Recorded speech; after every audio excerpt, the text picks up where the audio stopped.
I think you're horribly mistaken. Hey, no, you can't. No crunchy burritos can happen like that. No, They are more structurally sound, though. Well, yeah, if you're building a house, Or a mall. maybe. crunchy frozen burritos are the way to go. I don't think so. Still frozen, or do you cook them first? They would have to be soft burritos, though, if we use them as the guardrails for the escalator. This is true. Hey, everybody True. out there. Welcome to Walking My Wheels. Podcast that talks about anything and has absolutely no structure. Me rolling through life with some pretty awesome friends. It has a burrito mall structure, though. Hey, a frozen burrito cooked in the oven for half an hour. You're wrong, sir. Top it with chili and hot sauce. You're welcome. Yeah, but the crunchiness. I've never had a crunchy burrito. It's completely unnecessary. Hey, everybody in podcast. You never had a chimichanga Everybody. that's been deep fried? No, actually, I have not. I Really? think you need to try that. It'll All change. Will change your life. Now, yeah, do but I- there's a difference between it's not a chimichanga, Yeah. though. It's a burrito. Exactly. It's completely different food altogether. Okay. Well, give me a chimichanga cooked in the oven with some chili. Well, and really, a onions. lot of Mexican food. Now you're just is, backtracking. now you're just being an I'm not asshole. backtracking, fucker. It would say chimichanga on the I box. took a K-turn. Yep. Yes, you did. You live in your life in K-turns. So, guess what Matt and I did? I'm sorry, Grizz and I did. What did we do? We got tickets to Metallica. And I am this unimpressed. Yep, and Matt doesn't. Haterade. Sipping that haterade. Well, Hey, you're the one that's got to go to Seattle. I mean, I'm kind of jealous about that. yeah, this is Totally. true. I heard the coffee there is amazing. yeah. And the See how much coffee I drink. I know, right? Right. Can I get a yeah. frappuccino minus the I heard frap? I heard the weed was good, and also the dirty grunge bands were good too. Yes. Yes. Indeed. Yeah, he likes Metallica like I like Nirvana, except I like Nirvana less. That's the only. I highly doubt you like Nirvana less than I like Metallica. No, because you like early Metallica. I don't even like early Nirvana. I can't even listen to early. I like it. I respect it, but I find a hard time actually sitting down and listening to it these days. Who are we talking about? Metallica. Metallica. As imagine that. Yeah, but I still, thought we were talking about that other band. still, it was a part of your life for a while, whereas Nirvana was? was never a part of my life. With that pop Right. song, what was that pop song they released? Smells Like Teen Spirit. Yeah. Complete pop. It's a pop song. It's a pop song. They wanted it to be the Beatles. Do you not get that? Put a little freaking 808 beat behind it. Did you not get that? Like, you wanted to have poppy, accessible music. no, First? No. no. Well, that would have been good if his voice wasn't so bad. Okay. Hey, Whatever. things happen for a reason, and now we have the Foo Fighters. We do. The Foo. We do. The Foo. So, well, anyways, Grizz and I are going to Metallica. Thank you, Kurt Cobain. It's a stadium show. I've never been to a stadium Wow. concert before. Really? Yeah, I've never been to a concert at a stadium. Have you? Yeah. What's it like? Is it different than like a arena or anything like that? It's Is it louder? Like the crowd. There's more pyro. Yeah, it's louder. Yeah. Yeah. Crowd is louder. Yeah, we got more. good seats too. We're lower bowl. I think Thank that you, a lot of crippled guy. arena- Yes, crippled seating. You're welcome. Is it covered? No. Is it open? Yeah, it's going to be at the Atlanta Braves, their new stadium. Oh, okay. Okay. Well, Yeah, really look forward to that. It's all right. I get a couple in ponchos. Smyrna. It just sounds dirty. It's like It's only like an hour and a half it's away. like smegma. I like the. Oh, it does sound like smegma, doesn't it? No, the open I'm open so sound, sorry out like there, the open people. air is actually a lot better than if you're in like a small, like an arena, like a closed off. Because I hate like a big show like at something where it was designed for a sporting event. It just sounds like shit. Really? Oh my god, the echo! It's like an The echo echo. chamber. It's horrible. Yeah. It Okay. just sucks the life out of the sound. So yeah, open up the top of that bitch. We're All gonna right. have a better experience. Cool, so cool. Pretty stoked. Well, it's not the Atlanta Falcons. It's the baseball stadium, so it's going to be open anyway. Yeah. well, right, exactly. Yeah. So, I wasn't sure where it was because I declined on getting tickets. So yes, you did. I did, indeed. We're definitely going to take pictures and videos, but we may not share them with you. It's fine. Yeah. Be on the Walking the Wheels page. Yeah, I haven't looked at that in a while. No. I'm just kidding. I know. Our third wheel doesn't even. Third wheel. I was like, I'm not support even paying attention. doesn't Did you even listen to the support our own- podcast? No. I know. That's fine. That's fine, man. Because I don't either, man. Oh, you're. So we're gonna do something a little different this week. Probably end up bleeding into next week too, depending how long it goes. So obviously the name of the podcast is called Walking in My Wheels. Because I have muscular dystrophy, I'm in this scooter. So we decided to kind of delve into my life with it, like what I have. And my friends here got some questions that they want to ask, and I don't know what they are, so none of this is really prearranged. But we're just kind of moving forward, I guess, with it. So this is gonna just kind of let you guys know up. This is probably gonna be pretty serious. We're still gonna give you shit. Yeah, well, you have to. Yeah, we're gonna have to try to fund our my Yeah. humor defense mechanism will definitely be kicking in. So, Right. Well, I mean, it's going to be good to talk about this, too, because, I mean, I don't even, unless I'm picking you up and putting the scooter in my trunk, I don't even really even think about it. I mean, you live by yourself, you drive to work every day on your scooter, so, you're just living life, man. You're LIVIN, Right. a.k.a. Well, Wooderson. also, it's like, Just even living though, it. like, I clearly can't, I know that you have muscular dystrophy, and I know that you are less mobile than most people. It's one of those things where it's like, Or maybe I don't really, you're differently capable. there we go. Already. There we go. Right. He could be mobiler than other people. He can be 'cause- mobiler than Yeah. other people. This is true. But, I still don't grasp the full concept, of what it is to live with it, as well. But Okay. more so, like because you got muscular dystrophy, but there's many different types of muscular dystrophy. Yeah, there's like 100 or something like that. I don't even really know. But most of them are. Yeah, I right? had a point where I was going to the doctors, and they eventually were telling me the same thing every time. So I don't even see a doctor for my muscular dystrophy anymore. I see it for a condition that comes with it. But we'll get into what it is and where it is. So I wrote this story. Do you have that? Hmm? I wrote this story.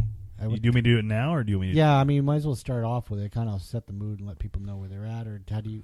Okay. I mean, I what do thought you? we were going to turn on the lights to set the mood. Alexa, dim my light to 50%, please.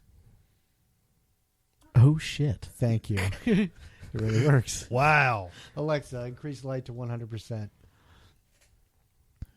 So, yeah, everybody should get an Echo. They're wonderful. Turns my lights on. Turn my Sensi warmers on and off. I come home and I tell her to put my house on, my apartment, or turn my place on, and the whole thing turns on. It's wonderful. I have it hooked up to a big speaker, play music through it, and all that. So, As you said, it's a crippled man's dream. Crippled Man's Dream, yes. Yeah, It's yeah. really... Yeah, Like I was like, it- holy crap, this thing was made just for me. Yeah, when you're telling us you could lay in bed and because it's a son of a bitch you have to get up in the middle of the night to turn lights on and all that stuff. You could just tell Alexa to do it. Yeah, like if I have to go to the bathroom in the middle of the night, just tell her to turn the light on. She turns it on. Like, I can see I don't run into walls and shit. It's great. So, but That's cool. so several years ago, I went back to college for a little bit, and I was taking an English class, English comp, and the first thing they said is write something about yourself that changed your life forever. So I wrote a story called 8 Steps about the last 8 steps I ever took. It's really descriptive and all that. So, so I think we'll start out with that, and then we'll lead into, Yeah, what even was though like- we're jumping around, we did want to start when you were a child. But well, yeah, but it's kind of Well, it kind of sets the yeah, Yeah. mood. yeah. So I get it. yeah. So we'll get into that. maybe put on some Let me- Luther Vandross, set the mood. Let me get my narrator voice going. Did you get that Morgan Freeman voice changer? Oh, dude, I would love Morgan Freeman to read that.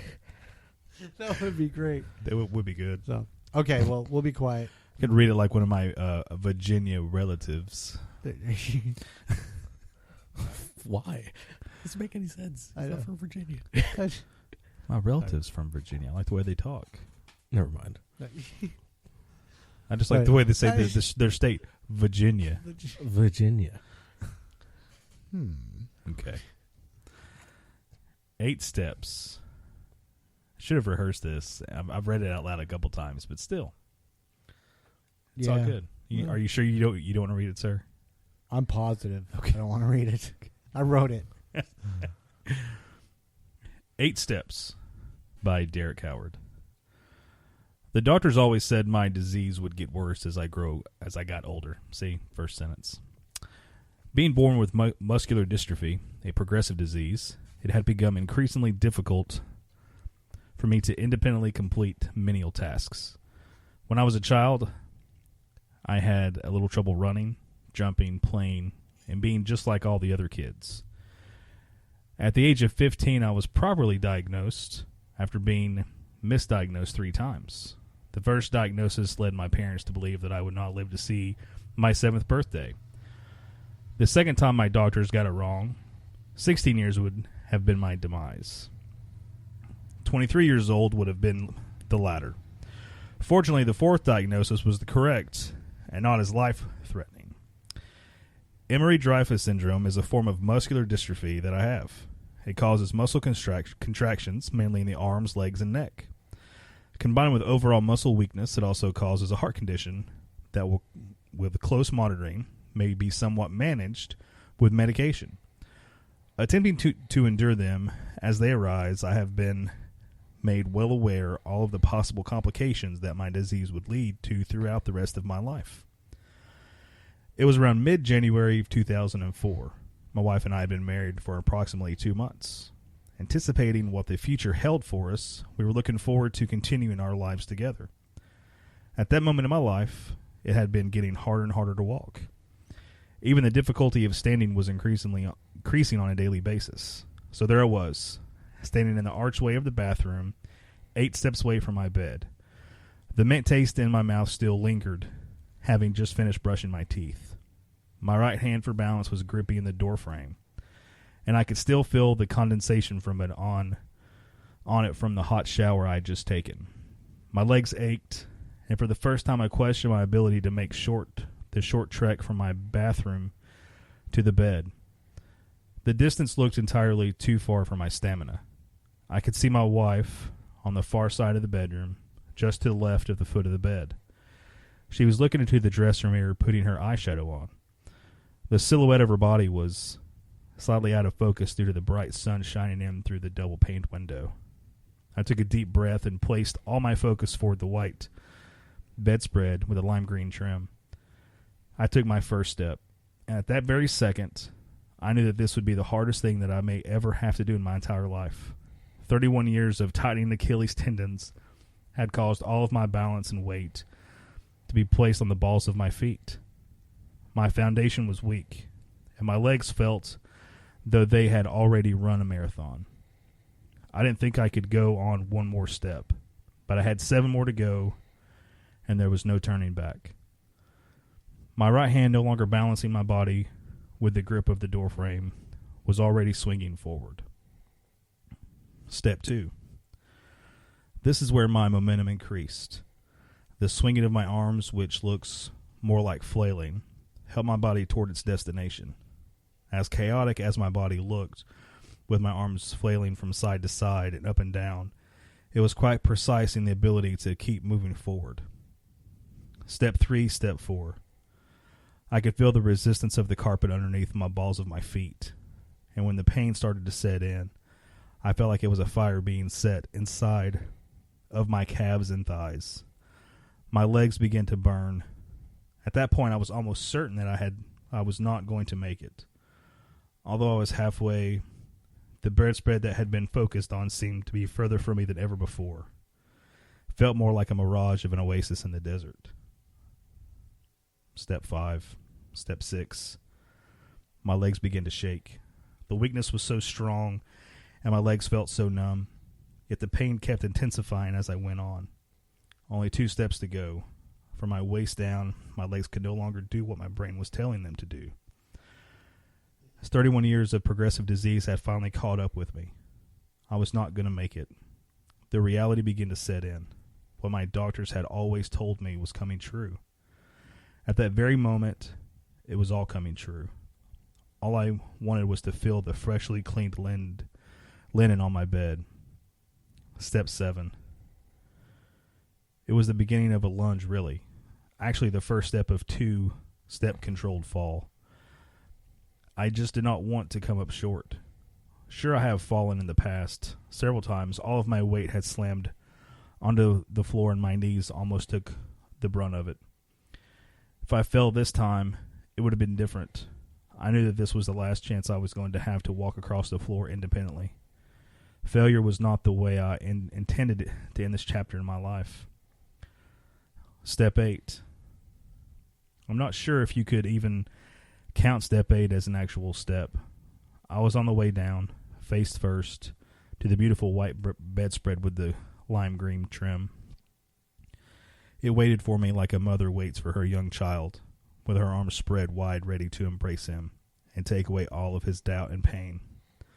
My mouth had become so dry that the mint taste had already faded, and I wanted nothing more than to be done with this. It hurt so much. The pain was unbearable and unforgiving. Walking and standing were on the cusp of leaving my life forever, and it was all coming to fruition before my very eyes. I had given everything to conquer those 8 steps, and as soon as they started, with the first arm flail, it was over. My 3-second walk across my bedroom floor felt like an hour filled with a garment of emotions in a world of tremendous pain. I finally was done walking. I was done standing. I was done flailing with uncontrolled precision forever.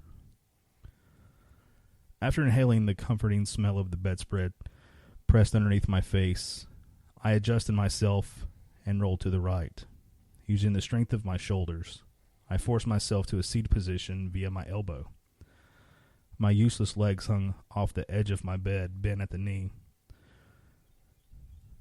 Free from their knife-shooting pain it had endured just seconds earlier. With my head bowed, I released a deep breath and glided my eyes up to the relentless path I just traveled. That uneasy feeling of being looked at overwhelmed me as I glanced over my right shoulder. My wife, frozen with her elbow still bent, holding her eyeshadow brush, looked at me with the sadness and fear in her eyes. She already knew the words I was about to utter. "Babe," I said. She stared, still frozen. Those were the last steps I will ever take on my own. Gently placing her eyeshadow brush down on the dresser, she walked over to where I was sitting. She made walking look so easy just then. Sitting down next to me, the weight of her bottom on the mattress pulled me into her, placing her arms around me. In my moment of non-swallowed naked emotion, she said, "I know, Derek. You are my husband, though, and I will always love you no matter what." This moment defines the love my wife fulfills me with. It is support without expectation. Yes, it hurt to know I would never walk again, although I had to face the truth and reality of my progressive disease. I was able to foresee the future of our new continuing lives with each other. Only 2 months into our marriage, I had a glimpse of the support and unconditional love of my wife that will last a lifetime. Through the most searing pain and discomfort I have ever experienced during those last few moments on my feet, I was given the best gift of all, love from the woman who chose me above everyone else, to spend the rest of her life with, even though I will never stand or walk again. This love is more gratifying than any marathon I could ever run, or even 8 steps across my bedroom floor. I haven't heard that in a while. I haven't read that in a while. So Yeah. That was tough. That was tough reading out loud, like, with you in here. I know you sent it to me earlier in the week, and yeah, I, have read over it 3 or 4 times now. Yeah, I mean, Right. Everybody out there. I mean, I'm divorced now, but at the time that was written, that's really how I felt, and it takes 2 people to ruin a marriage, and or let it go. I'd say I wouldn't say we ruined it, but we let it go. But at the time when I wrote that, that's exactly how I felt. Right. And So at that point, that was pretty, you said it was 31? 31 At the time? I had been making the transition to my scooter full time. Like when I was at work, whenever I'd go anywhere, I always had my scooter with me. But I could still walk around my apartment. I didn't need it in my apartment. I didn't need to get from my bed to my bathroom, things like that. Right. So you were able to, you still had some limited mobility. Yeah, I used to. It was something where you knew at this point it was coming. I knew when I say I knew it was my last 8 steps. You knew. I knew that really happened. That Right. wasn't just a story. That That actually happened. That was the last time you stood. I tell you, when I got to that bed, I was just like, oh my God. I knew I could never do it again. Right. So Right. Now, this is something that clearly, at this point was your whole entire life, leading up to that kind of that moment that, you had been told for so long that was going to happen. And we've had this discussion before, and you've actually touched upon it, in conversation on here just briefly. But when did your parents realize that there was something different? I think it was when I was like 3 or 4. My grandmother saw me running or walking and looked at my parents and said, "You need to get him to the hospital. Something's wrong. He's not walking correctly." Right. So they brought me to the doctors, and that's when they misdiagnosed me that first time and thought I had Lou Gehrig's disease. Right. So, and that's pretty.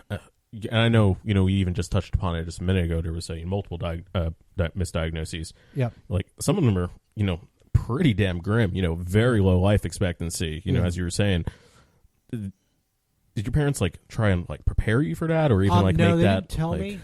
They didn't tell me when I was diagnosed with Lou Gehrig's disease. They said I wasn't going to see my 7th birthday. So I put right. In there. It may have been 6. I might have misspoke in the thing. Imagine when Lou Gehrig's got diagnosed with it. They were like, "Do we have a disease with your name written all over it?" It's you'd make it wonder how you didn't see it coming, man. That's pretty messed up. Holy crap! Somebody should have told me about this. Nice name, Mom. So, thanks, Mom. No, shit. This is dark. So, dark no, but I do remember that Christmas being like an incredible Christmas. Totally spoiled, tons of gifts and all that. So, and when you say that Christmas, was that the year before I was diagnosed to die? Oh, so it was when you were when they thought it was 5 or 6. Yeah, I mean, they had like a Muppets drum set, a little miniature pool table, just a bunch of kind of bigger end toys. So when you hockey game, so tabletop hockey game. Before you surpassed that time frame, you didn't know. You had no idea. I didn't know until the 3rd diagnosis that you had surpassed all your life that. expectancy. Yes. 2 times. I didn't know I was supposed to go out when I was 7. I didn't know I was supposed to go out in my mid-teens. So that was held for me, and I appreciate my parents doing that because they were basically saying, "Go live life." And then I found out when he came up and did the 3rd diagnosis and talked about the 3rd diagnosis. They said, "Oh well, you're not taking on," I don't remember the name of the 2nd diagnosis, but you're not taking on the characteristics, life expectancy for what you have is 15 and you're 16 years old. Or I was 13 or 14 and, you're not taking on, I was like, oh. Yeah. So, okay. Yeah. So that was that really surprised? Because I understand, this is kind of something that, you've had all your life. How you notice heavy was that? Yeah. Yeah. How did you notice anything with your parents? How they dealt with it? My father was the one that brought me that time, and the doctor's like, "You have spinal muscular atrophy." It's not really muscular dystrophy. It's kind of a different cousin of it type of thing. And I was like, okay, and this is what this is, and this is, and this, and this, and you'll be good. Life expectancy is mid-20s, and I was like, what the fuck? And it really, shit. So I just found out I was supposed to die, and then, but no, you're not going to. You only just got a few more years left, buddy. Yeah, exactly. And so on the ride home with my father, I was like, why didn't you tell me? He's like, we didn't want you to be thinking about that. We wanted you to be a normal kid. My parents did a very, very good job of raising me as normal as possible. Amidst. Yeah, because didn't you say you used to play hockey and stuff too? No. I wanted to play sports as a kid, but I wasn't good enough. I did a peewee, like coach pitch baseball when I was a kid, and I was good at it. I was better than most of the other players because I knew how to swing a bat and I knew how to catch a ball and I knew the fundamentals of baseball. Where all the other kids are just running around the freaking place like a bunch of stupid people. Right. I was 6, 7 years old. Well, yeah, look, kids don't know throw how it to at play, first, yeah. It's a forced play, or throw it at second, it's a forced play. And kids not getting that concept, that shit pissed me off. really upset. So you've been an asshole your entire life. Yeah, it was one of my questions. Were you always an asshole? And I think you just answered. You guys know that. You guys absolutely know that. Well, I just wanted to ask you the question. The peeps, man, the peeps on the interweb need to know if you've been an asshole your entire life. Yeah. The interwebs needs to know this information. Now, have you been an asshole because of your disease? Do you think that's or is that did you just come by that like naturally, or is like your father an asshole? No, my father's got a dark sense of humor. I get a lot of my humor from my father. My father's humor can be further than mine. My father can have a crudeness sometimes with his, where I don't really go with the crudeness. I go with it more the dark than the crude. But yeah, you get a pretty dark. My father has had a lot to do with my sense of humor, and that's. I mean, growing up when I'd fall down as a kid, he would basically look at me and go, "Get up." He wouldn't run to me. After my parents got divorced, my father got remarried. My stepmother saw me fall, and she went to go lunge to me to go get me. I was probably about 20 feet away, and my father had physically grabbed her and said, "Nope, he can do it. He can do it." So I attribute a lot of my life and my ability to press forward is my father telling me to get up on a physical level as a child has taught me how to press myself to move forward as an adult. So, I mean, that would be tough. I mean, I'm a father, and I'm the only one here that's a father. But why don't you just brag about it? Look at this guy. Yeah, this motherfucker right here. No, but like, I mean, I have a hard time with my healthy kids not running over to them. If they fall. So yeah, exactly. I mean, that would be tough for me to deal with. But all of what after hearing you speak about it, it was a good thing that your father did that, though. Oh, absolutely, right, absolutely. I mean, he was hard. He was hard on me. I knew he cared for me and all that, but it was grades, responsibility. I love and respect my father dearly. We don't see eye to eye on a lot of things. However, we do have a very strong relationship. So if I'm going through something, I can call him and say, "Hey, what do you think about this?" and have discussions with him. I know topics not to talk to him about, which would spur me. Yeah, because I mean, my father's an older man. He gets set in his ways to get angry about stuff, and so I have a little bit of an anger streak in me, and I know I get it from him. Really? Yeah, I've never seen you get angry. I know, right? We can do this again. Yeah. Maybe. So no. I mean, I think going into a situation where his life revolved around sports. He went to college and played hockey and was good, and so finding out that your kid has a disease that will not allow him to be competitive in the sports arena, I know must have just destroyed him. I had to have destroyed him. So I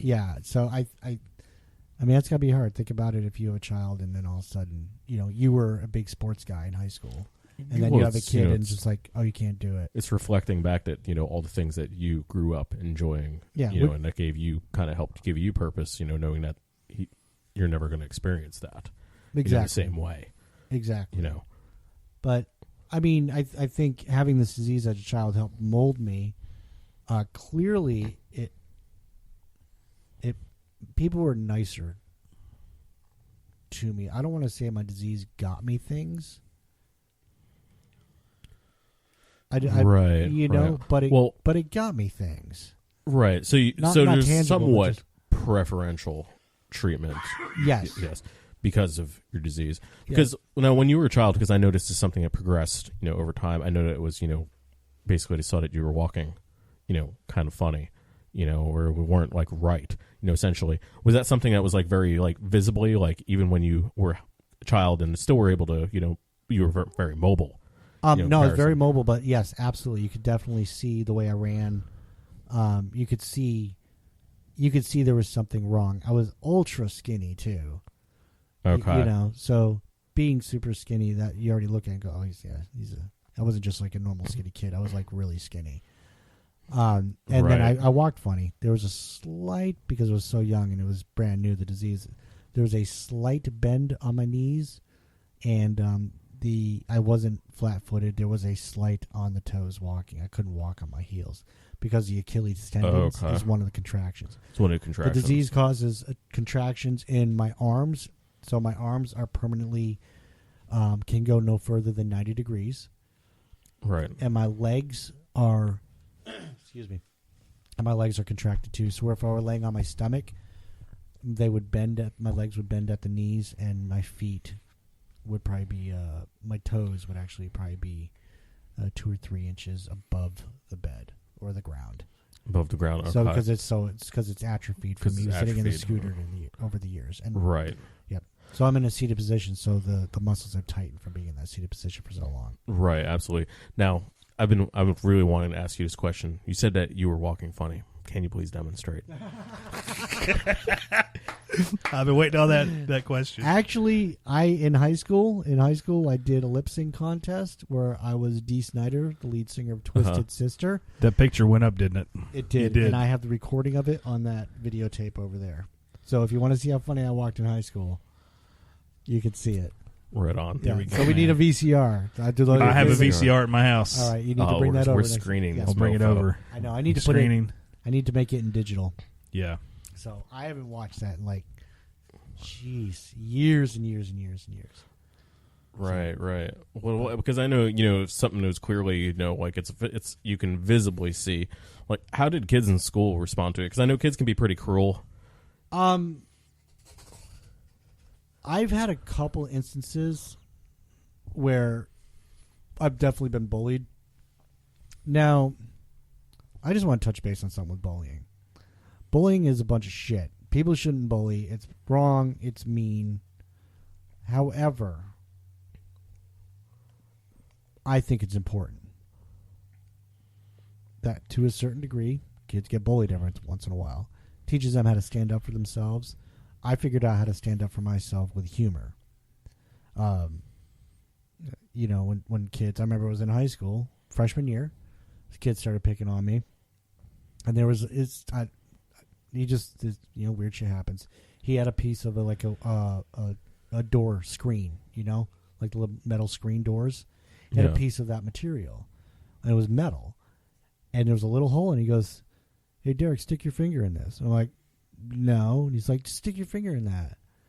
And I was like, "No," because I knew if I put my finger in it, he's going to pull it. It's going to cut my finger. I'm not freaking stupid. I go, "No, it's going to cut my finger." He goes, "Whatever, millimeter Peter." And I looked at him, and the whole class is looking at me, and I said, "Millimeter bigger than yours." And the whole class started laughing at him, and he started to come back, and his best friend was like, "Shut up, bro. He got you. He won this one." So I learned over the years to kind of defend myself in a humor way, to pick on me. Now I'm going to get everybody to laugh at you. Right. So, but I had a woman, fourth grade. Had a woman. I had a woman. Fourth grade. I always look at my ladies as women. So this girl in fourth grade would pick on me. Did I say women again? It was just the way you said it. Girl, she was picking on me where my arms didn't go straight. They were starting to bend. So at that time, they were probably at about 30 degrees, not 90 degrees. So there's a slight bend to it.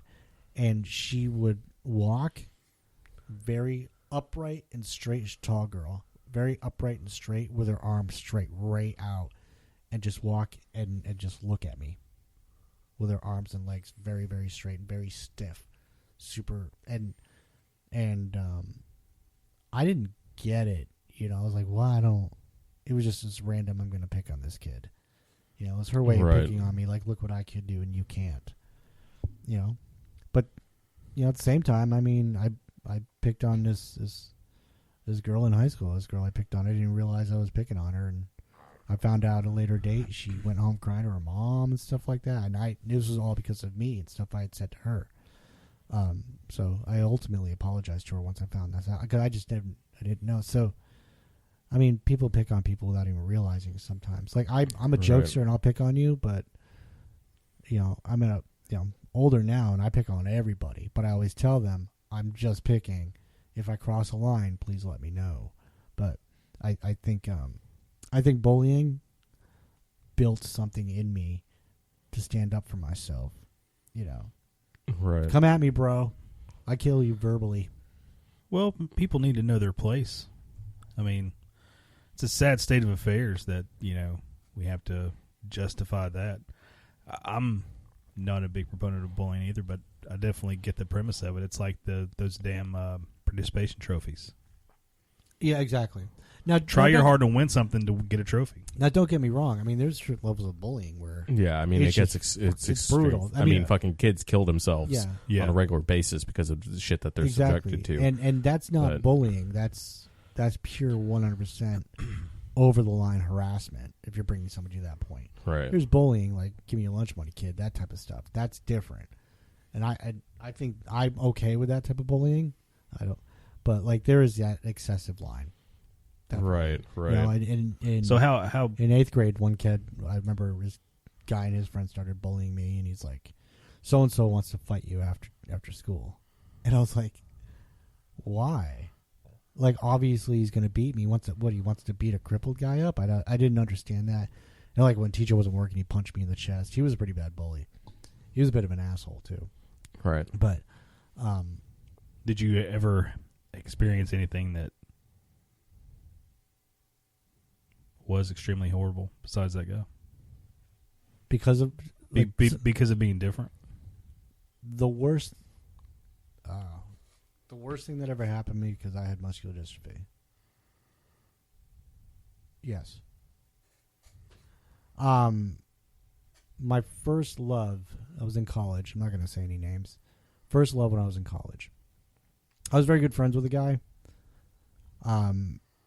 We had been friends for years. We used to work with each other. Me and him and some friends went to go get a hotel for New Year's Eve to party. The first hotel was nasty. We went to a different hotel. That was nasty.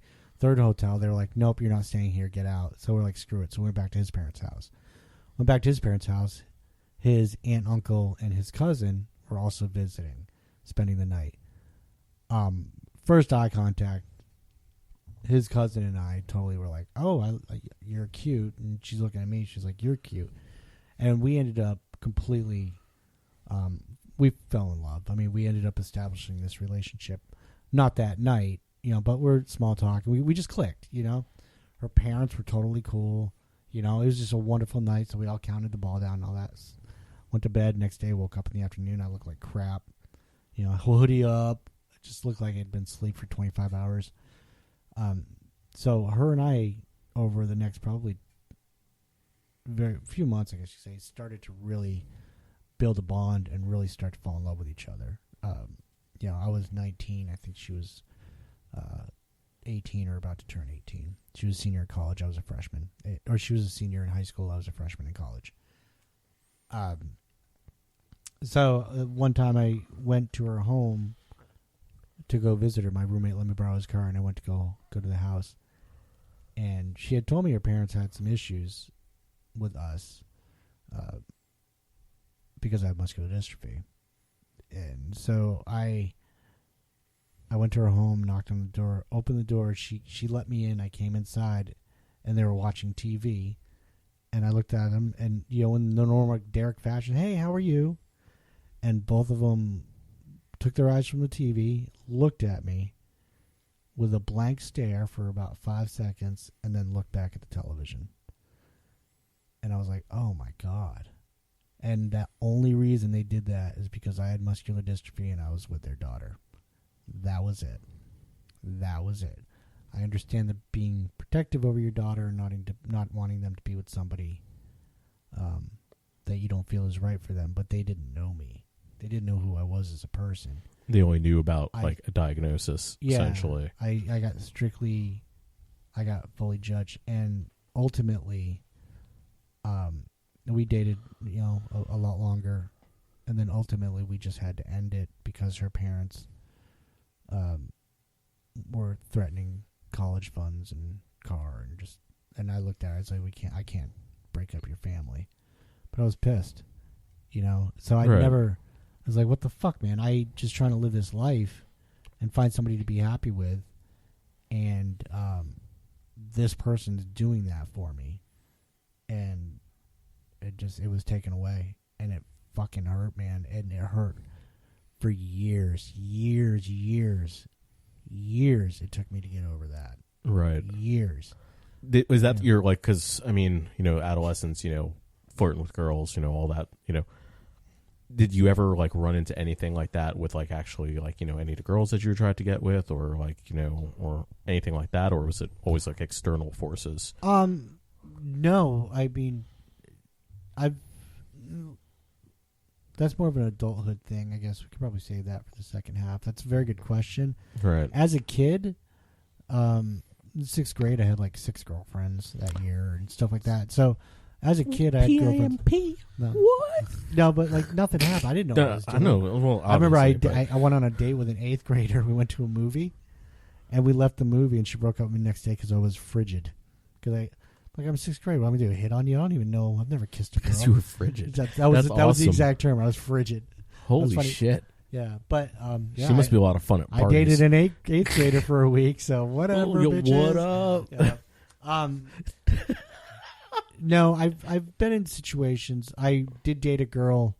That was my girlfriend in high school for a minute, but her parents wouldn't let me drive to take her on a date because I had muscular dystrophy and afraid that would affect my driving skills. Oh, okay. So that was odd.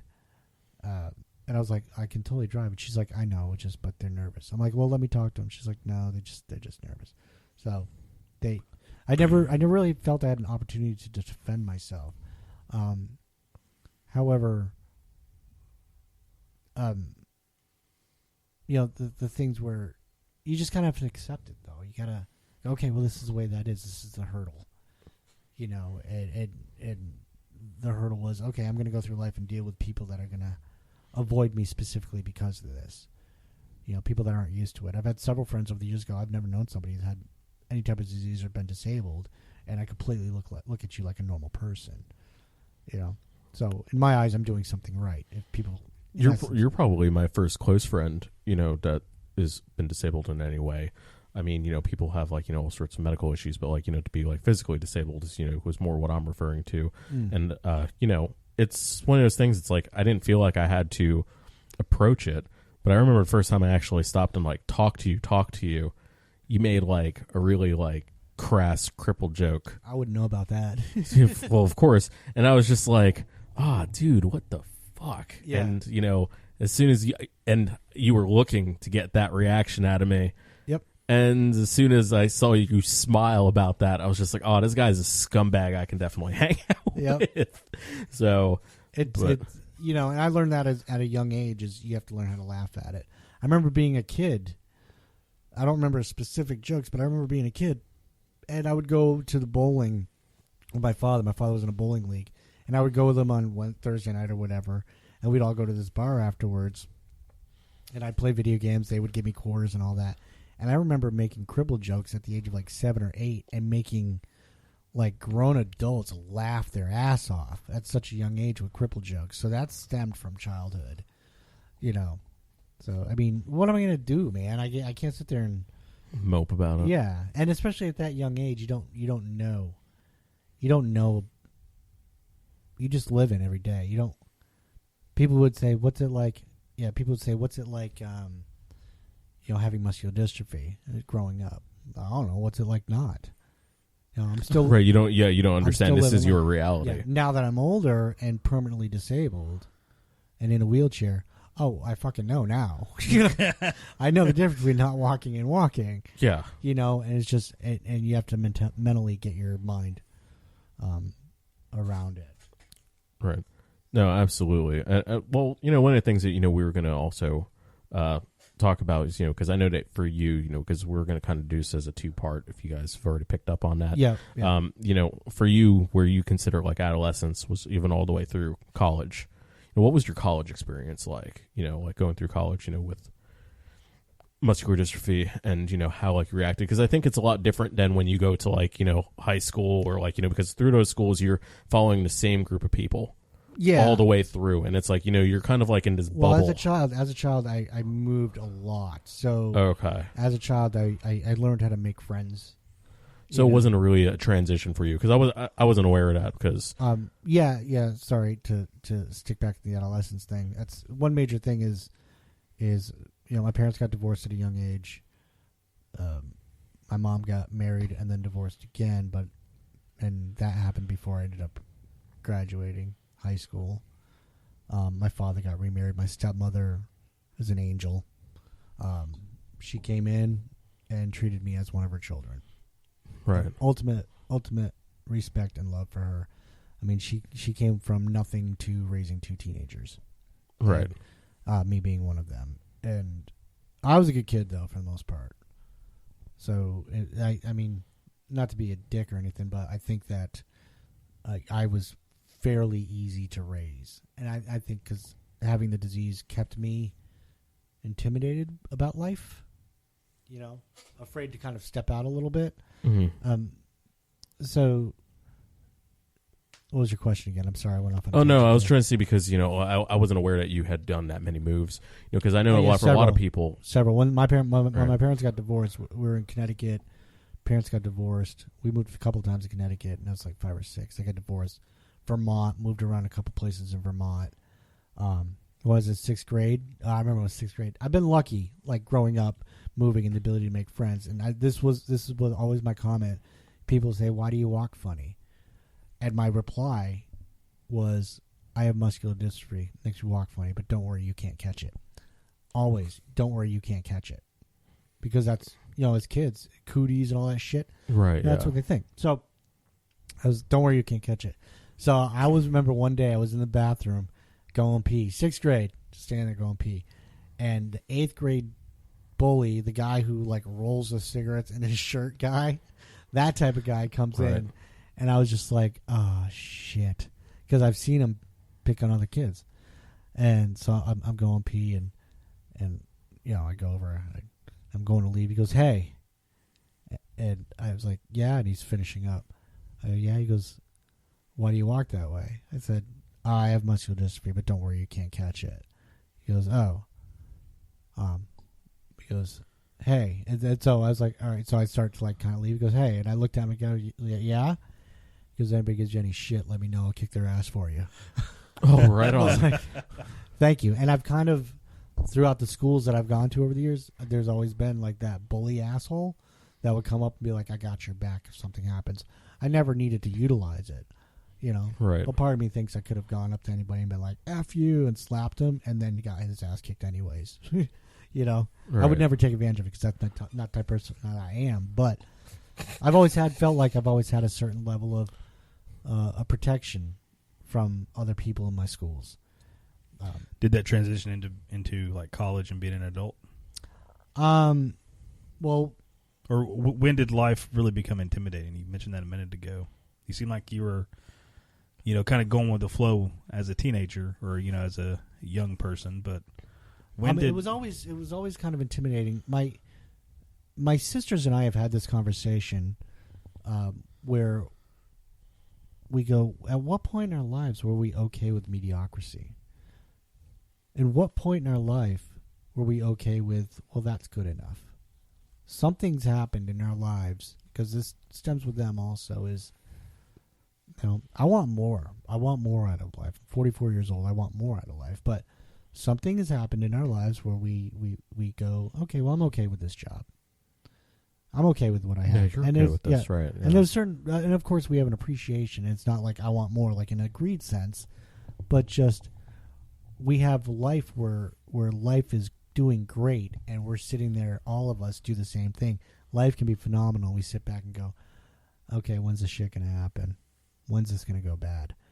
And we don't know where that stems from, but that's a weird thing for us.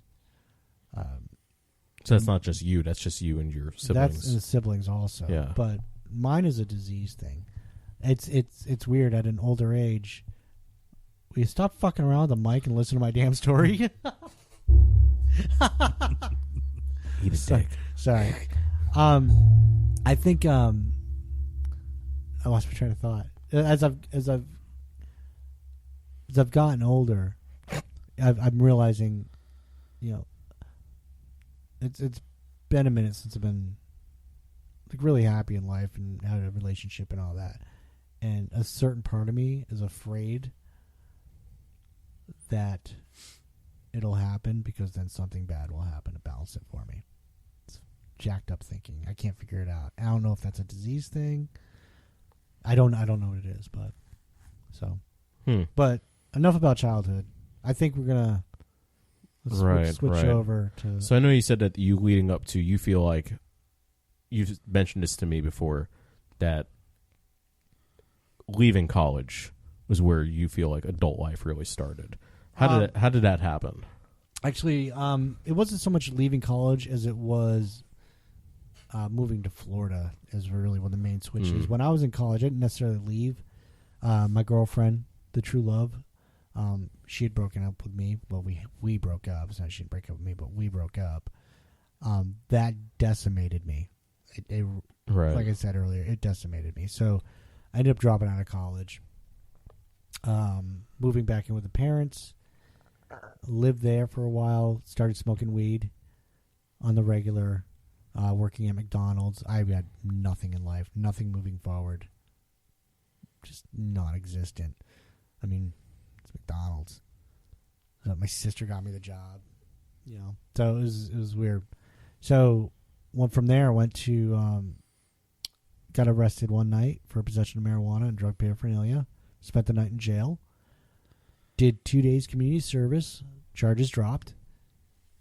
My mom lived in Florida, and she says, Derek, I live in Florida. I have a 2-bedroom condo that I rent. If you want to come down here and try and start over, come on down. So I did. Hopped on a plane. How it happened. Yep. And that's how I ended up in Florida, because my mom had already lived there. Hey everyone, Gris here.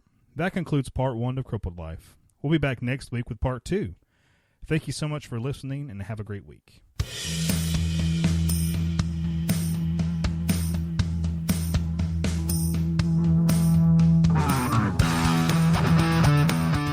Thank you for supporting Walking in My Wheels. You can listen to us on iTunes, Google Play, and YouTube. Also follow us on Facebook and Instagram. If you have something to say, email us at walkinginmywheels@gmail.com. Keep being awesome people and #BeLove.